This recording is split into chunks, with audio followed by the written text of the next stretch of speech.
This video was sparked by some happenings on Twitter recently. This could have been an episode of Fools and Jokers, but ultimately the topic isn't something that can be generalized into the far right and far left, or even the mainstream right and left. It's something that affects all of us to varying degrees. Whenever someone gets it into their head that they are going to fight the good fight, whatever that fight may be, there is a strong tendency to become exactly like that which they are fighting against. They trap themselves in an ideological bubble, vilify those outside the bubble, and find examples of whatever they are railing against even in areas where it does not exist, all while ignoring any and all arguments that are made by the opposition.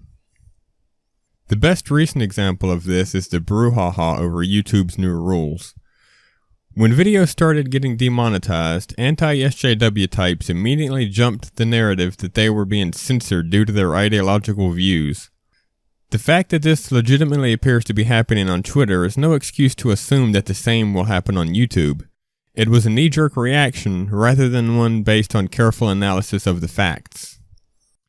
Even after reports broke of videos from opposing ideologies, and even completely neutral videos such as makeup tips being demonetized, mental gymnastics kept the narrative of being oppressed for politically incorrect views going.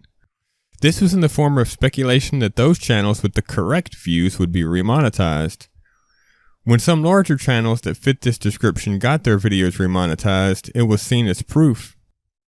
Eventually, YouTubers like Shoeonhead got their videos remonetized after altering titles to be more advertiser-friendly, but the issue still persisted. When Armored Skeptic pointed out that demonetizing videos is not the same thing as censorship, since you were still being allowed to voice your opinion, there was pushback by people redefining censorship in order to maintain the victimhood narrative. Despite creators who say very similar things to them either not having videos demonetized or getting videos remonetized after making tweaks, the insistence that YouTube saying, "Here are some rules you want to follow if you want to get paid," was equivalent to YouTube saying, "You aren't allowed to express an opinion we disagree with," persisted. It was even later revealed that these rules, and the bot that enforces them, have been in effect for quite a while now. The only thing that changed is that the bot now informs creators so that they can make whatever tweaks are needed to remonetize the video. So, in the end, literally nothing that affects a YouTuber's ability to earn money has changed in recent days, and yet hysteria still seems to persist.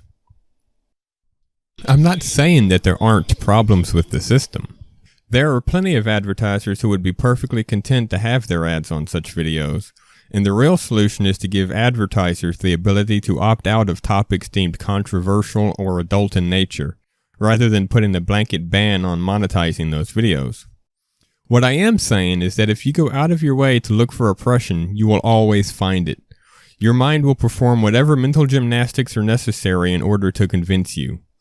What I am also saying is that misdiagnosing a problem because you want to reinforce whatever ideological bent you hold reduces your chances of properly fixing said problem.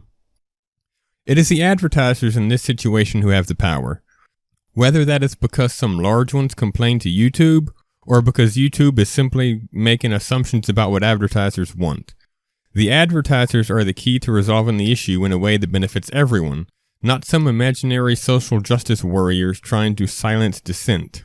Whether you support a view or are against a view, taking a hardline approach to that philosophy will always cause you to see boogeymen where there are none.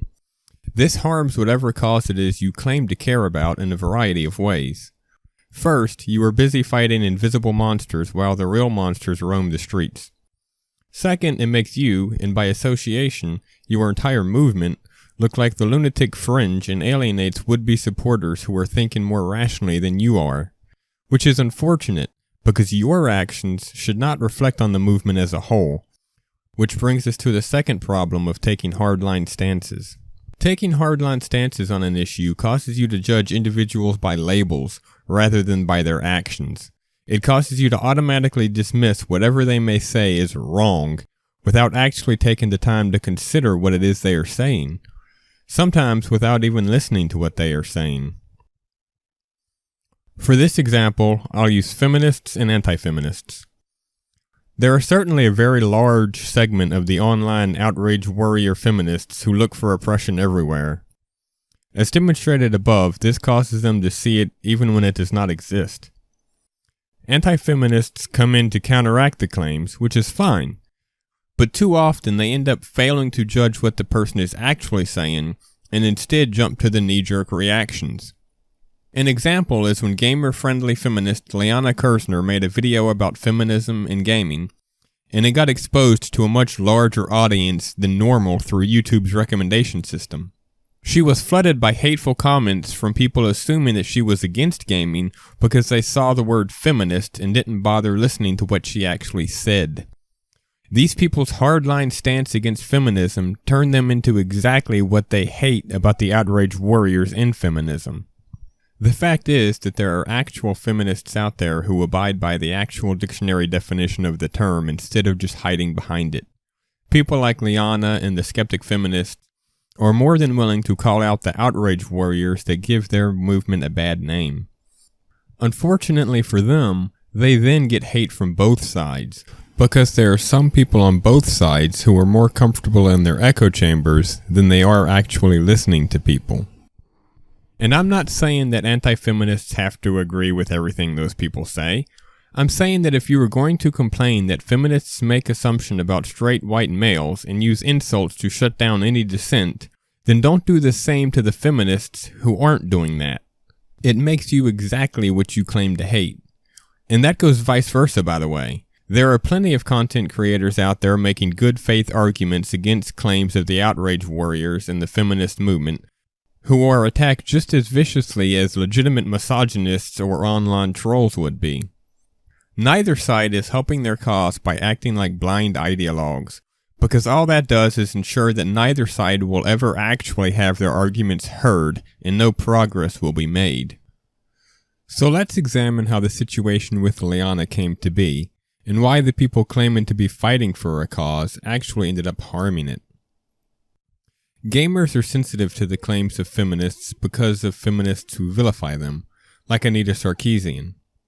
Anita believes that everything is sexist, everything is racist, and everything is homophobic. Through that lens, and through the same methods mentioned in the YouTube drama, she finds sexism everywhere, whether it exists or not. Rational people point out the flaws in her arguments, and are labeled sexist for it by those feminists who prefer the echo chamber. This leads to more rational people seeing feminism as irrational and a decrease in the number of people who identify as such. It turns would-be allies of the movement into critics, which is a bad thing for the movement because it leaves it with mostly irrational people claiming the label. But it also causes the pendulum to swing in the opposite direction. The birth of anti-feminists brought forth some into its ranks that dismiss all feminists out of hand. By doing this, they harmed their own movement the same way that Anita harmed feminism. This creates a stronger opposition to feminism than would have otherwise existed, amplifying the damage that Anita did to her cause. Of course, the existence of the extreme irrational anti-feminists strengthens the resolve of the irrational Anita-style feminists and creates more of them, harming the cause of the anti-feminists. Notice how nobody wins in this. The people actually helping both causes are the ones being rational and willing to hear out the people they disagree with. The skeptic feminist has several live streams where they talk with anti-feminists. They get along just fine, nobody vilifies anybody else, and dialogue is had. These feminists and anti-feminists are doing it right. They are both helping to find common ground and change minds. The hardliners, though, are doing nothing but making it harder for the rational people to find a voice. This hardline pro versus anti stance does something even worse than fill one's view with confirmation bias and dismiss arguments outright, though. It actively vilifies anyone who disagrees, which shuts down many other dialogues. Pro-life people say that pro-choice people are fine with killing babies.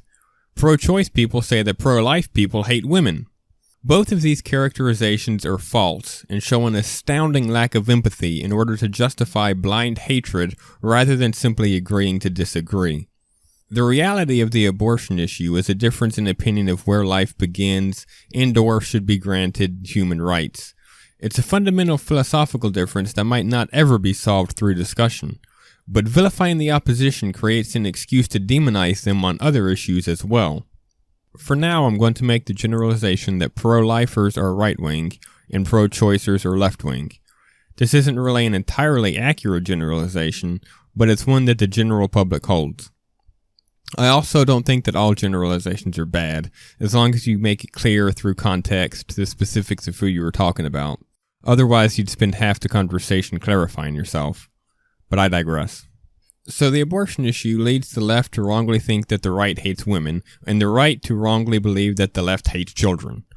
Ironically, each side sees the misrepresentation applied to them, but willfully applies it to the opposition. I digress again. What happens when this excuse for hating someone in order to justify your differing opinions occurs is that you often fail to see allies where they would otherwise exist across party lines. A great example from a few years back is the Tea Party and Occupy Wall Street movements. Both of these movements were born from dissatisfaction with the bank bailouts. They came from differing philosophical reasons, but had the same complaint. They could have been allies. Instead, what happened is sides vilified each other. Then both sides put some blinders on and started falling victim to confirmation biases and the type of drifting off goal that has been illustrated throughout this video. Two movements that could have stood united instead stood in opposition and eventually became the lunatic fringe that everyone laughed at, just like I've illustrated throughout this video.